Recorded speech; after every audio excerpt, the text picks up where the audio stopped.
dari sekolah SMP 1 Semarang, Pak. Oh iya. Terima kasih atas kedatangannya. Bapak, apa yang harus saya bantu, Pak?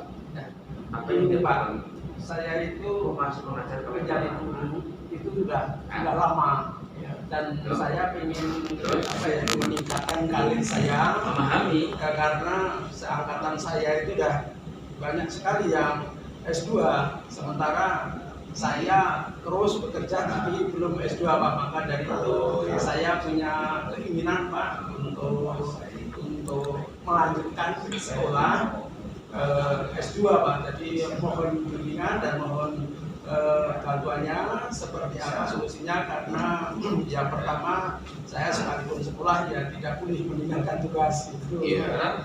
Di sekolah Bapak megang bidang ya, mata pelajaran, Pak. Mata pelajaran. Ya. Kalau begini, Pak ya. Memahami. Memang seorang guru itu dituntut sebagai tenaga profesional, terutama di sekolah binaan, di sekolah tempat mereka bertugas, dalam istilah di mana tempat mereka belajar.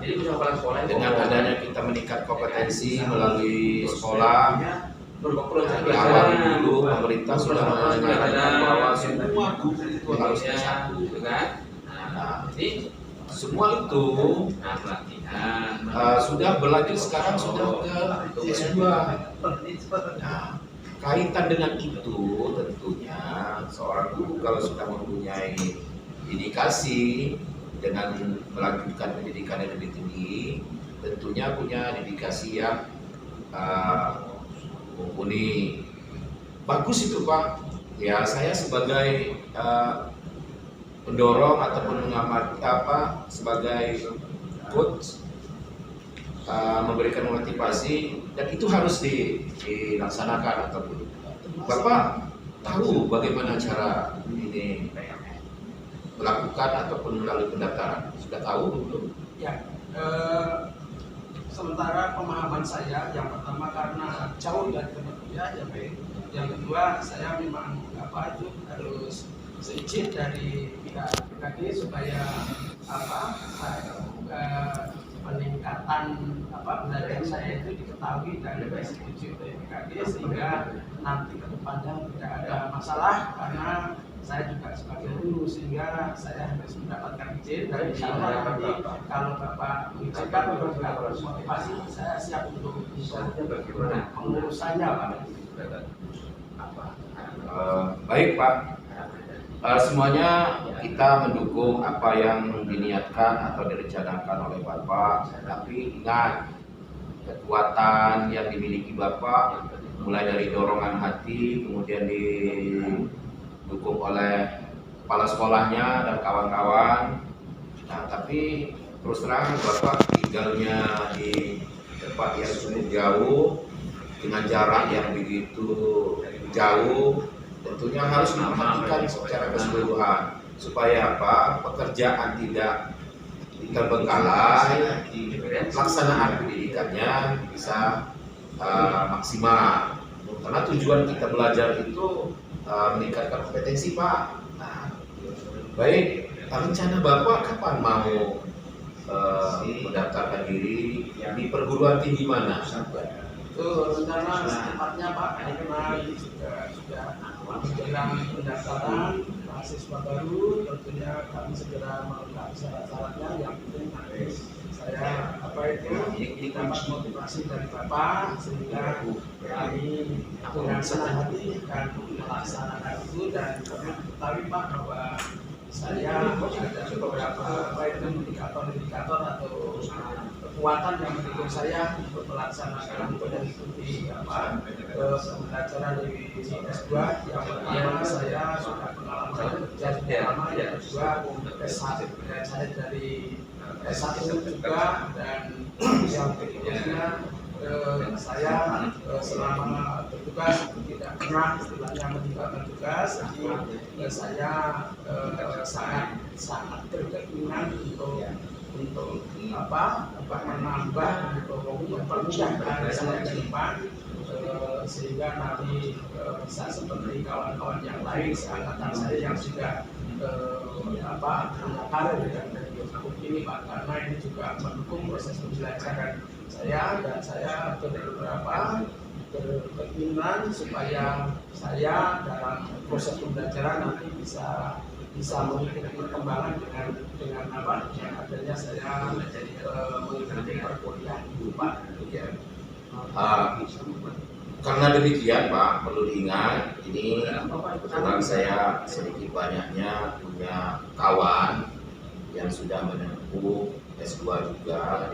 Ternyata di Provinsi Lampung itu sudah banyak perguruan tinggi membuka program S2-nya. Tentu sebagai komitmennya seorang guru, pertama harus memilih perguruan tinggi yang terakreditasi. Minimal akreditasi yang dimiliki oleh perguruan tinggi itu adalah nilainya B. Jangan terpancing dengan rayuan kawan, kemudian informasi ini bagus dan segala macam, sehingga waktu yang ditempuh oleh Bapak dalam beberapa bulan, beberapa tahun itu nanti akan sia-sia berkaitan dengan apa yang diperoleh dalam hal ini dalam ijazahnya Bapak nanti. Itu yang harus diperhatikan. Yang kedua, perguruan tinggi yang terakreditasi kemudian harus linier Pak. Nah, jadi artinya ketika kita memasuki atau menempuh pendidikan yang berkelanjutan, tentunya linier itu artinya kalau S1-nya jurusan A, tentunya harusnya ke jenjang yang lebih tinggi dalam hal ini S2, tentunya harus linier dengan S1-nya. Sehingga kita yang memperoleh mulai dari ilmu, disiplin itu kita tidak bisa dapatkan, kemudian lebaran sertifikat atau ijazah bisa kita manfaatkan. Itu Pak saran dari saya sebagai memberikan motivasi kepada bersama Bapak.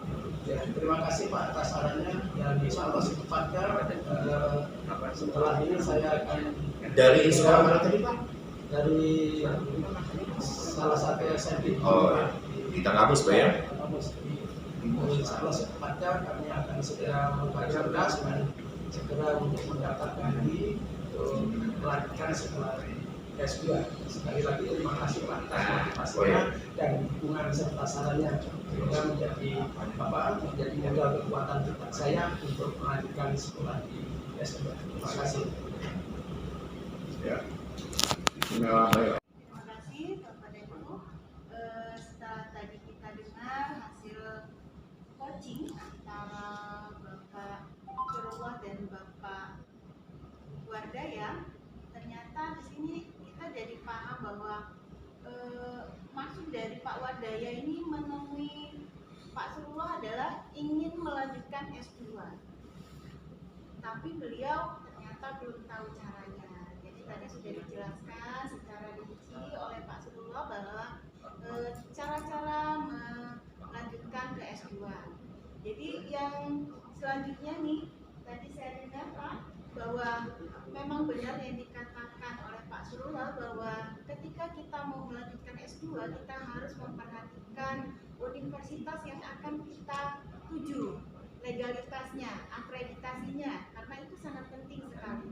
Dan saran saya Pak Wardaya, kalau bisa S2-nya linear dengan S1 supaya kompetensi Bapak itu lebih tajam.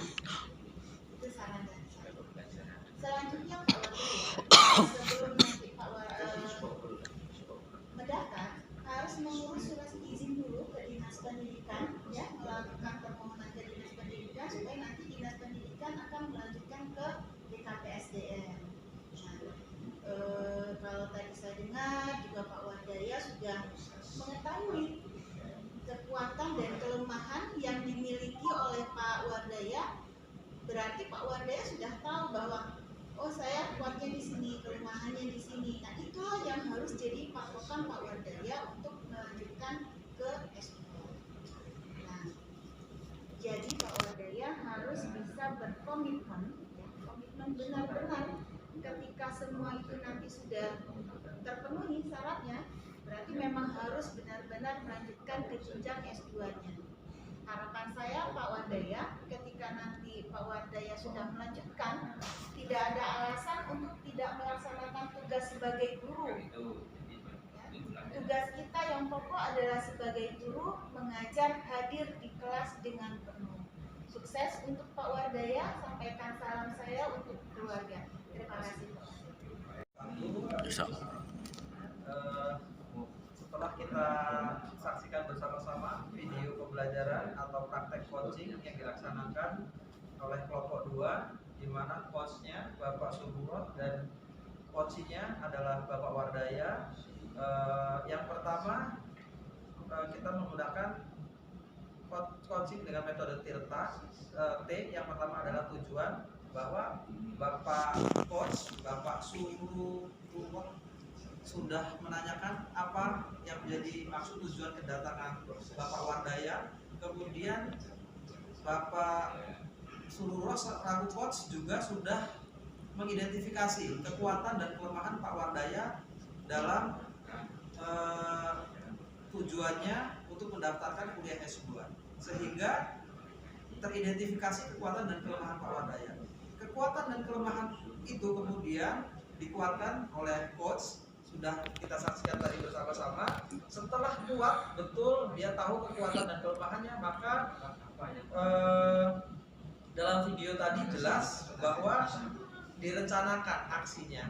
Rencana aksi adalah Pak Wardaya ingin segera mendaftar kuliah S2. Kemudian tanggung jawab yang dipegang dalam bentuk komitmen bahwa setelah berdiskusi atau melakukan coaching, Pak Wardaya mengakhiri dengan bentuk komitmen dan tanggung jawab siap untuk segera mendaftarkan diri kuliah S2. Jadi coaching pada hari ini berjalan dengan lancar dan sukses. Terima kasih.